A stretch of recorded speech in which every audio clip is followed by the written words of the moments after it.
सोचो, तुम एक ऐसी दुनिया में आ गए जहां साइंस और मैजिक एक साथ एग्जिस्ट करते हैं। ये जमाना है स्टीम इंजन, मशीनरी और इंडस्ट्रियल रेवोल्यूशन का।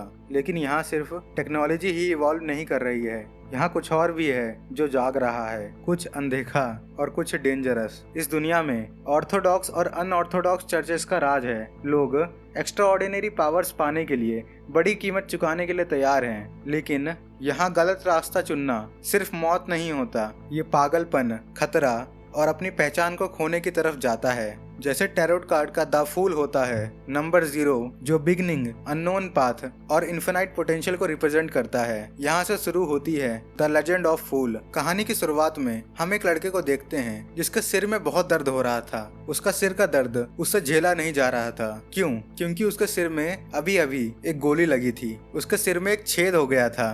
तभी उसको कुछ मेमोरीज दिखाई देती हैं जिसमें 3 लोग बैठे थे और वो बात कर रहे थे। उस मेमोरी में मौजूद एक लड़की बोलती है, क्लैन, तुम हिस्ट्री में अच्छे हो, इसलिए तुम्हारा एडमिशन खोई यूनिवर्सिटी में हो गया है। उस मेमोरी में मौजूद दूसरा लड़का बोलता है, तुम सही कह रही हो मेलिसा, अच्छा हुआ कि मैंने क्लैन के लिए केरोसिन लैंप किराए पे लिया ताकि वो रात को भी रिवाइज कर पाए। फिर दूसरा सीन आता है जिसमें एक लड़का बोलता है, मेलिसा के पास भी मशीनरी का टैलेंट है, आगे जाके वो भी टिंगन technical school steam and machinery department में जा सकती है। वो लड़का पूरा कंफ्यूज था।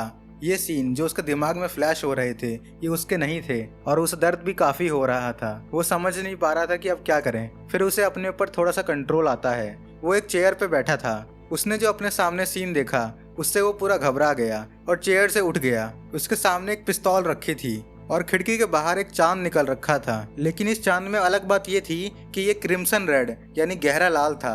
वो अपनी सराउंडिंग से पूरा कंफ्यूज था। वो बस ये सोच रहा था कि वो कहाँ आ गया है। वो तुरंत शीशे में जाके खुद को देखता है। फिर पता चलता है कि वो किसी और इंसान के शरीर में है। उसे लगता है कि वो किसी और दुनिया में ट्रांसमाइग्रेट कर गया है। जो उसके सिर पे छेद था जो गोली मारने से हुआ था वो अपने आप हील हो रहा था, वो भी बहुत जल्दी। उसे लगता है कि ये ट्रांसमाइग्रेशन की वजह से हुआ है। अब आगे उसके दिमाग में और भी चीजें आती हैं। उसे पता चलता है कि वो किसके शरीर में है। इस लड़के का नाम क्लैन मोरेटी है जो लियोन किंगडम के टिंगन सिटी में रहता है अपने बड़े भाई बेंसन और छोटी बहन मेलिसा के साथ। वो अभी कुछ समय पहले ही खोई यूनिवर्सिटी से डिपार्टमेंट ऑफ हिस्ट्री में ग्रेजुएट हुआ है और इसकी फैमिली की सिचुएशन फाइनेंशियली बिल्कुल अच्छी नहीं है। क्लैन के पिता आर्मी में थे। वो सदर्न कॉन्टिनेंट की लड़ाई में मारे गए थे और उससे जो कंपनसेशन मिला उससे क्लैन का एडमिशन प्राइवेट ग्रामर स्कूल में कराया गया। और उसकी मॉम एवरनाइट गॉडेस की बहुत बड़ी भक्त थी। वो भी तब गुजर गई थी जब क्लैन ने खोई यूनिवर्सिटी का एंट्रेंस एग्जाम क्लियर किया था। अभी क्लैन की पूरी फैमिली बेंसन के ऊपर फाइनेंशियली डिपेंडेंट है जो कि एक इंपोर्ट एक्सपोर्ट कंपनी में क्लर्क की नौकरी करता है। और क्लैन जो कि एक हिस्ट्री ग्रेजुएट है उसे एंशिएंट फेसाक आती है जो कि नदर्न कॉन्टिनेंट में सभी लैंग्वेजेस का सोर्स मानी जाती है। और दूसरी हर्मिस आती है जो कि ज्यादातर रिचुअल्स और प्रेयर्स में काम आती है। क्लैन के सामने एक बुक रखी थी जिसमें लिखा था everyone will die including me, मतलब सब लोग मरेंगे और मैं भी। ये पढ़ के वो लड़का सोचता है आखिर इस बात का मतलब क्या है और क्लैन ने ये बात क्यों लिखी।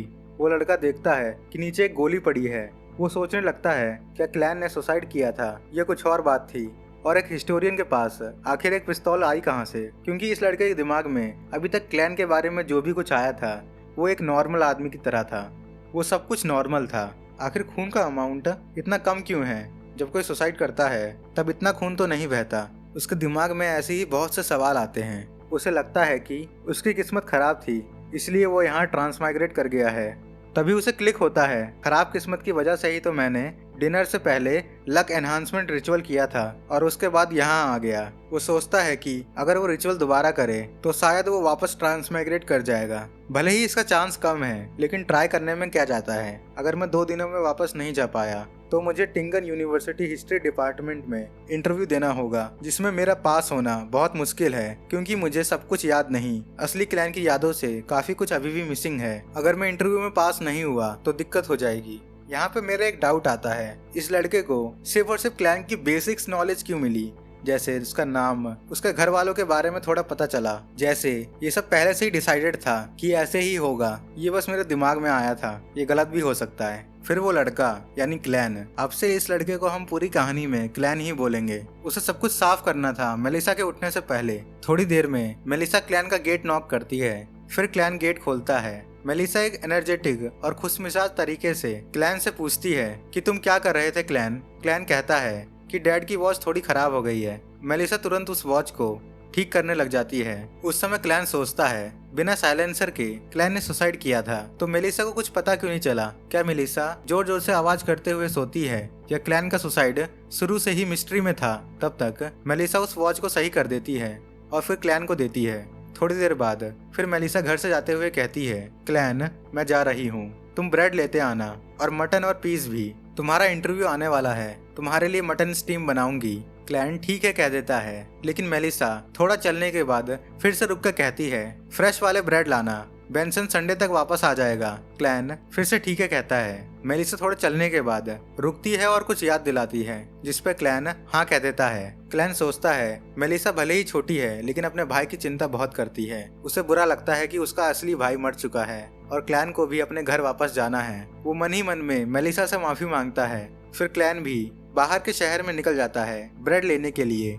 जिन गलियों में क्लैन घूम रहा था ये इंडस्ट्रियल रेवोल्यूशन वाला टाइम लग रहा था।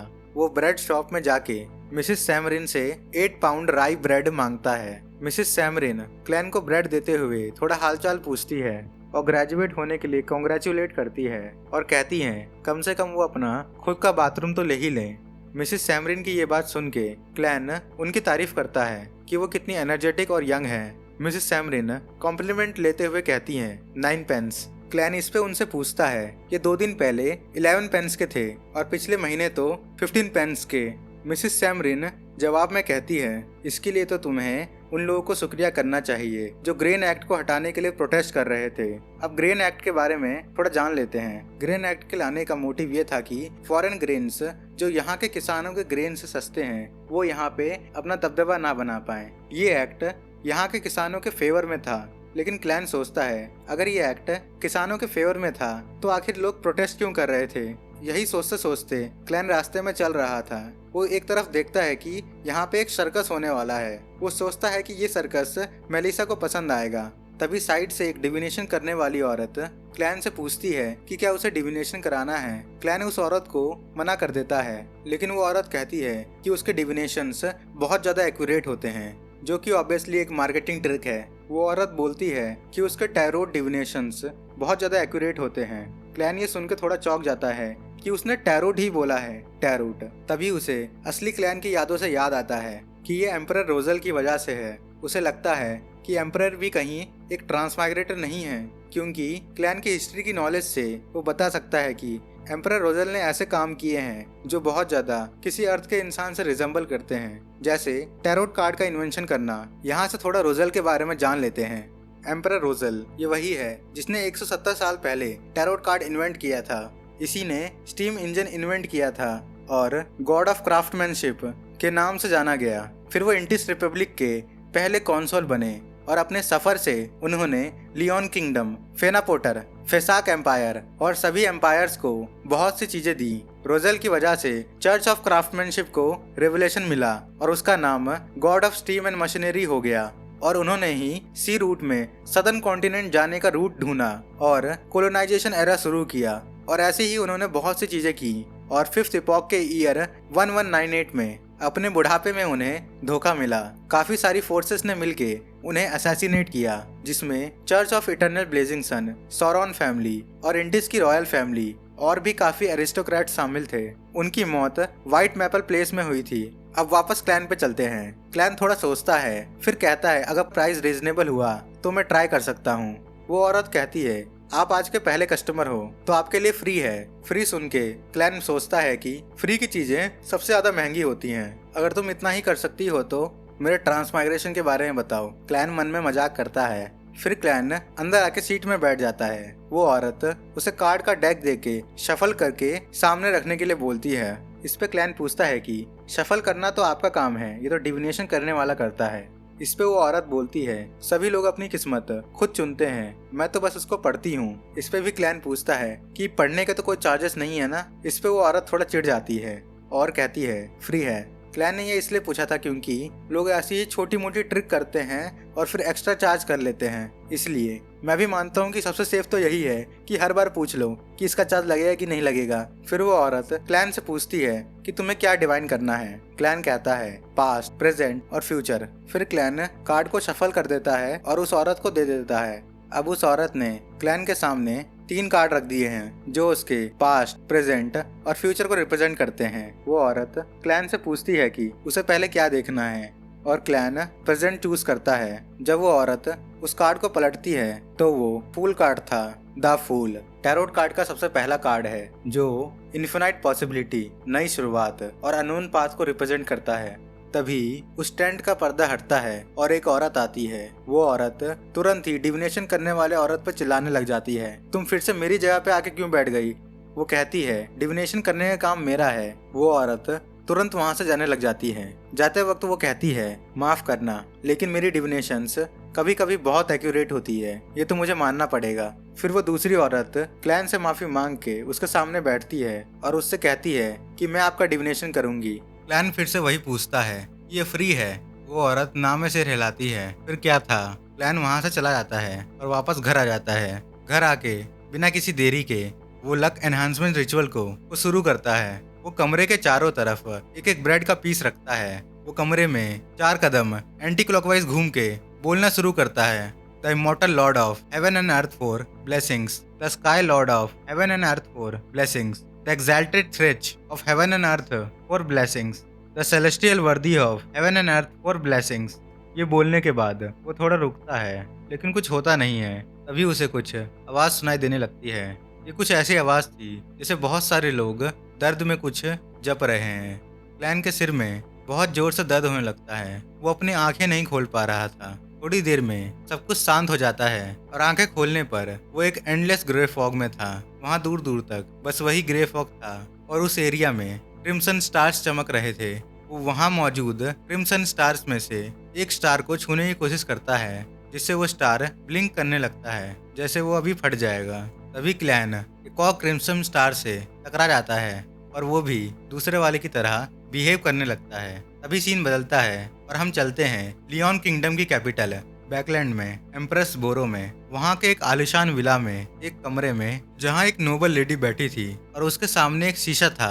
वो लेडी उस शीशे से कहती है, मिरर मिरर मेरी बात सुनो, ऑल फैमिली के नाम पे मैं तुम्हें उठने का ऑर्डर देती हूँ। लेकिन उस मिरर से कोई जवाब नहीं आता है। वो निराश होकर कहती है, ये मिरर कुछ जवाब नहीं दे रहा है। शायद पापा झूठ कह रहे थे, लेकिन वो हमेशा कहते थे कि ये सोलोमन एम्पायर के ब्लैक एम्परर का मिस्टिकल आइटम है। तभी उस मिरर में वही क्रिम्सन रेड कलर आता है। फिर सीन बदलता है और हम 5C के सबसे बड़े सी सोनिया सी में मौजूद एक जहाज को देखते हैं। वहाँ एक नीले बाल वाले आदमी को देखते हैं। उसके हाथ में एक बोतल थी। उस बोतल में भी क्रिम्सन रेड कलर चमकने लगता है। फिर ये दोनों लोग भी उसी एंडलेस ग्रे फॉग में पहुंच जाते हैं। ये दोनों देखते हैं कि उसके सामने एक फिगर है। उनको बस इतना समझ आ रहा था कि सामने कोई है, लेकिन चेहरा क्लियर नहीं हो रहा था। और उन दोनों के सामने थोड़ी ऊंचाई में क्लैन था। वो दोनों पूरे कंफ्यूज थे कि अभी क्या हुआ। उन दोनों को लगता है कि उनको बुलाने वाला क्लैन है, इसलिए वो क्लैन से पूछते हैं कि आप कौन हो और ये कौन सी जगह है। वैसे तो क्लैन खुद बहुत कंफ्यूज था, लेकिन उसे समझ आ रहा था कि इन दोनों को बुलाने वाला मैं हूँ। क्लैन को समझ आता है कि उन क्रिम्सन स्टार्स के थ्रू इन दोनों का प्रोजेक्शन यहाँ पे आया है, जिसके कनेक्शन को वो कभी भी तोड़ सकता है। ये एक ऑन ऑफ स्विच की तरह है, या ऐसा है जैसे आपने अपने दोस्त को गेम में बुलाया है। अपनी पिछली जिंदगी में क्लैन ने बहुत से गेम खेले हैं, इसीलिए उसके लिए समझना मुश्किल नहीं था। अब क्लैन के पास 2 ऑप्शंस हैं, या तो वो दिखाए कि उसे भी इस ग्रे फॉग के बारे में कुछ नहीं पता, या फिर अपनी एक मिस्टीरियस इमेज बना के रखे और इनसे जानकारी निकाले। इन दोनों ऑप्शंस में से क्लैन दूसरे ऑप्शन को चूज करता है। वो कहता है ये एक अटेम्प्ट है। वो नोबल लेडी क्लैन से पूछती है, सर क्या अटेम्प्ट हो गया, अब हम जा सकते हैं। और दूसरा नीले बाल वाला आदमी भी मन में सोचता है, हाँ मुझे भी यही पूछना था। इस औरत की आवाज से तो ये एक अमीर घर की जवान लड़की लग रही है। ये आदमी काफी समझदार सा लग रहा है। बस आवाज और प्रोजेक्शन से ही इसने ये पता कर लिया। क्लैन को समझ आ गया था कि यहाँ ये दोनों गेस्ट हैं और क्लैन होस्ट है, इसीलिए वो सोचता है कि उसे इस ग्रे फॉग को और अच्छे से समझना होगा और इन दोनों से थोड़ी जानकारी निकालनी होगी। क्लैन उस नोबल लेडी को जवाब देता है, अगर तुम रिक्वेस्ट करोगी तो मैं तुम्हें वापस भेज दूंगा। अभी वो लेडी रियलाइज करती है कि ये वही एक्सपीरियंस है जो उसे चाहिए था। फिर वो कहती है कि मुझे एक बियॉन्डर बनना है। बियॉन्डर सुन के क्लैन सोचने लग जाता है कि ये क्या है और उसे क्या जवाब देना चाहिए, क्या पहनना चाहिए, क्या उसे खड़े रह के ही बात करनी चाहिए। ऐसे थोड़ा अजीब नहीं होगा क्या? यहाँ तो एक पैलेस होना चाहिए और सबसे ऊपर की तरफ बैठ के विजिटर्स को ऑब्जर्व करने जैसा होना चाहिए। उसके ये सोचते ही उस शांत ग्रे फॉग में हलचल होने लगती है। वहाँ पे पिलर्स निकलने लगते हैं। देखते ही देखते वहाँ पे एक पैलेस बन के आ जाता है। वहाँ पे चेयर्स निकल के आती हैं और एक लंबी ब्राउन्स टेबल। बाकी दोनों लोगों को लगता है ये इस महान एग्जिस्टेंस की कोई पावर है, इसीलिए वो सामने वाली चेयर में बैठ जाते हैं।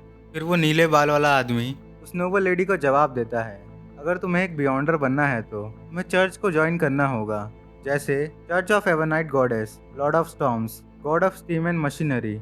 ज़्यादातर आम लोग अपनी ज़िंदगी में कभी बियॉन्डर से नहीं मिलते हैं, लेकिन वो हर जगह हैं। वो हमेशा अंधेरे में खतरों का सामना करते हैं। सर, मुझे ये सब कुछ पता है। अभी मैं एक बियॉन्डर बनना चाहती हूँ, लेकिन मुझे अपनी फ्रीडम नहीं खोनी है। बिना कुछ सेक्रीफाइस किए बियॉन्डर बनना मुश्किल है। नीले बाल वाला आदमी ऐसे ही कुछ तरीके बताता है, जैसे तुम एक नोबल फैमिली से होने चाहिए या किसी नोबल फैमिली वाले से जानकारी होनी चाहिए, तो शायद हो सकता है। फिर आखिर में कहता है कि उसके पास 2 सीक्वेंस 9 के पोशन फार्मूलाज हैं, जिसमें पहले पोशन का नाम सेलर है। इसकी एबिलिटी नाम जैसी ही है। इसे पीने से एक इंसान बैलेंसिंग में काफ़ी अच्छा हो जाएगा और तूफानों में आराम से घूम पाएगा, जैसे ज़मीन पे घूम रहा है।